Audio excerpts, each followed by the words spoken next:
ഇക്കഴിഞ്ഞ ദിവസങ്ങളിലുണ്ടായ പ്രളയത്തിൽ കോടികളുടെ നാശനഷ്ടമുണ്ടായ കോട്ടയം ജില്ലയെ മുഖ്യമന്ത്രി ഉൾപ്പെടെയുള്ളവർ അവഗണിച്ചതായി SDPI ജില്ലാ ഭാരവാഹികൾ കോട്ടയത്ത് വാർത്താസമ്മേളനത്തിൽ പറഞ്ഞു. പ്രകൃതിക്ഷോഭത്തിൽ 4 ജീവനുകളാണ് നഷ്ടപ്പെട്ടത്. പൂഞ്ഞാർ പയ്യാനിത്തോട്ടത്ത് ഉരുൾപൊട്ടലിൽ 2 ജീവനുകൾ പൊലിഞ്ഞു.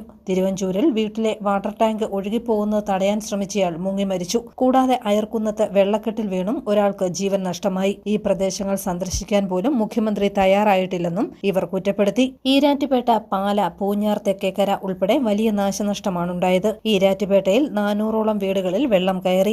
ഈരാറ്റുപേട്ടയിലെ കടകളിൽ വെള്ളം കയറിയതോടെ കോടിക്കണക്കിന് രൂപയുടെ നാശനഷ്ടമാണ് വ്യാപാരികൾക്കുണ്ടായതെന്നും SDPI ജില്ലാ കമ്മിറ്റി ഭാരവാഹികൾ പറഞ്ഞു.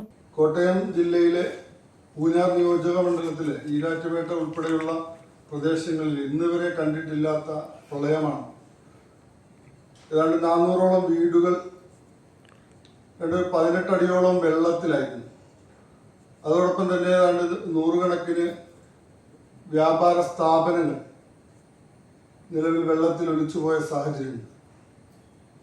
കോടികളുടെ നാശനഷ്ടങ്ങളാണ് നിലവിൽ ഈരാറ്റുപേട്ട മുനിസിപ്പാലിറ്റിയിൽ ഉണ്ടായിട്ടുള്ളത്. അതുപോലെ തന്നെ അവിടുത്തെ ആരാധനാലയങ്ങൾ, കോട്ടയം ജില്ലയിൽ ഏതാണ്ട് 50ഓളം ആരാധനാലയങ്ങൾ വെള്ളം കയറി കോടികളുടെ നഷ്ടം സംഭവിച്ചിട്ടുണ്ട്.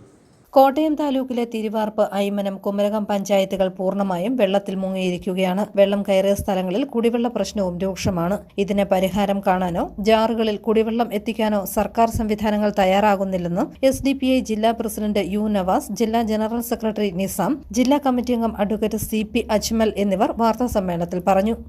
News bureau, Kottayam.